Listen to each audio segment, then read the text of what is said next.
What's up, everybody? Welcome back to the channel and another 944 update.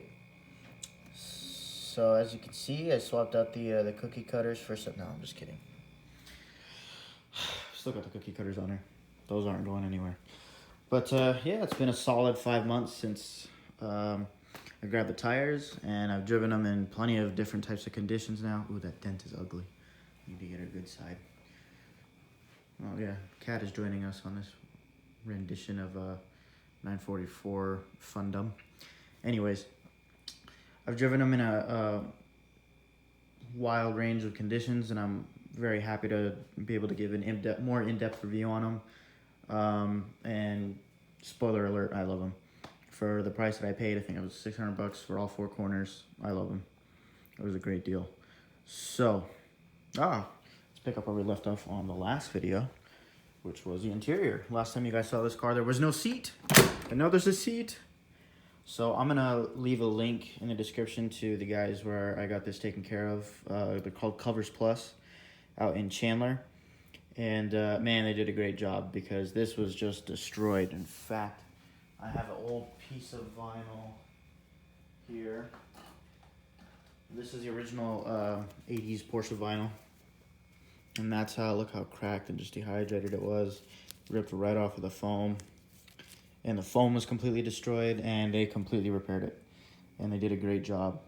And super, super awesome price. I mean, he didn't overcharge me at all. I was getting places that wanted just ridiculous amounts just to replace this bolster. But anyways, they went ahead, new foam, and then obviously restitched the new side piece. So I think this interior is back up to an 8. You know, everybody doesn't really, the dash cracking kind of bothers everybody, but I don't know. I guess in hindsight, with all the issues that I've had with this car, that doesn't really concern me. Oh, okay, there we go.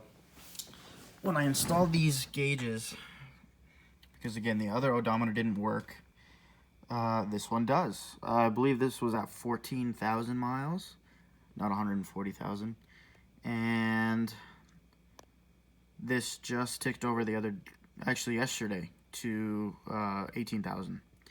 So there you go. So from May to January, end of January, put about 4,000 miles on the car. So that's exciting. No stalling or anything like that. I dailied it. It was daily every day to work. All that kind of good stuff. I had to fit an RV molding in here. See if I can. I'll try to throw in a picture of that. That was pretty fun. Had a lot of adventures. The tires. Let's get into the review of the tires. So, normally, this is Arizona. It's dry. If you can get a cheap set of tires and they hold air, you're fine. This winter, since I actually got the car running, we had a day where there was some sleet on the ground. Started as hail and turned into sleet. So, and a lot of it, which was pretty interesting because that never happens here. Maybe once every 3 years. And I got to drive in it, which was great. And these were totally fine. They're all seasons. They're not really geared toward, the winter driving, but with all that stuff on the ground and the conditions as bad as they were, I didn't lose any confidence at all. I had full control over the car. Nothing was squiggling or wiggling. Even, changing lanes. If you're not accustomed to it and there's a little bit of ice on the ground, you can, some bad things can happen. But these were phenomenal. I loved them. Everyday driving, smooth, butter smooth. I can't tell you how much new tires transform the feel of this car. I mean, I put in racing suspension up front. We've already been all over all that, but the tires, honestly, were the biggest and most desperate thing that this thing needed, and I didn't even realize. So, fun driving. Let's see, spirited driving. Some runs down to Swirl Lake, and they were excellent. Again, they just grip. There's just nothing but grip, and they're comfortable. They don't ride hard. They're not really loud. That was the biggest thing that I was seeing on reviews, was that the road noise was loud. Maybe because my car is old and there's so many other noises going on. But I guess the type of car person that I am, loud tires don't bother me. And you know, driving in the car, I usually have the windows down anyways, but yeah, that wasn't an issue. So if you're teetering on the edge, and these tires you can get for any car, they're not specific to 15-inch rims or classic, muscle car wheels or anything like that. You can get these for like a brand new Jetta or Mazda or something like that. So I highly recommend them.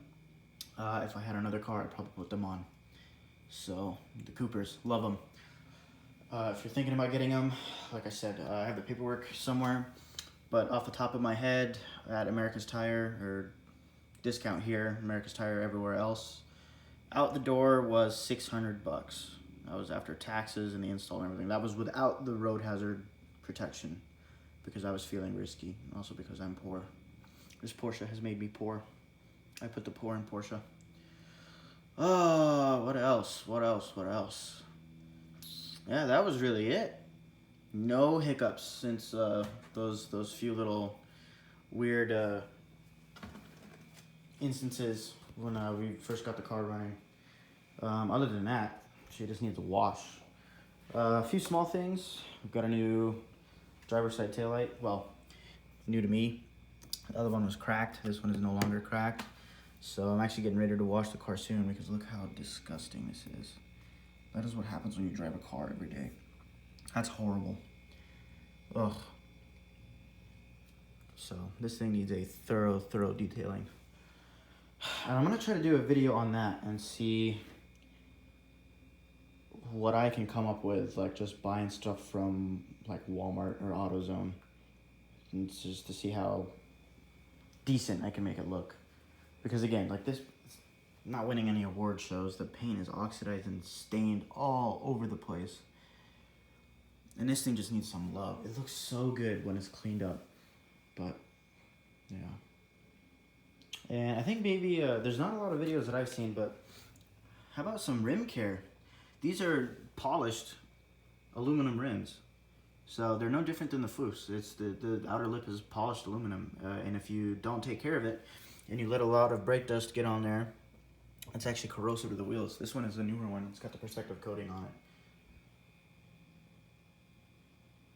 There you go. But yeah, the owner's manual actually says to knock the dust off these about once a week.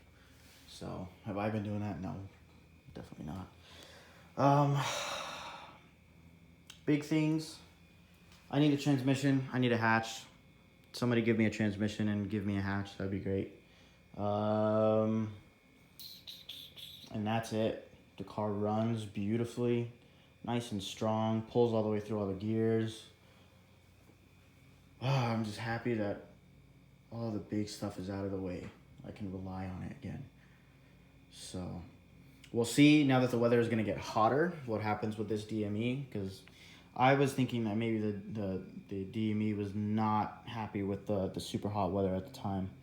And we'll see. Maybe that is overheating the circuits for the... Did he just fall off the car? What are you doing? What are you doing? Oh, yeah. Thank you. I appreciate that. It's okay. He doesn't scratch up my interior. If he does, he knows I'll fight him. I'm not scared to fight a cat. I don't care how cute they are. I'll fight cats. Anyways, that's it for getting derailed on this video. Oh, it's upside down. But, yeah, so there you go. Coopers, if you are thinking about getting them, or if you have an older Porsche, 924, 944, hell, even if you've got a 911 with some 15-inch or 16-inch wheels on there, I would highly recommend them if you don't want to spend $1,000 on some Pirellis. So, but then again, you own a Porsche, you should spend $1,000 on Pirellis. But other than that, I think I'm gonna go ahead and cut the video there. Hopefully we'll have some garage updates soon, and I'd like to get into the computer that I built. So if anybody out there is interested in tech or PC building, that's a newfound love that I have, and I built a Per 80 killer system. So we'll get into that. And And thanks for watching. Like, comment, subscribe, do whatever you want. Videos once every half a year.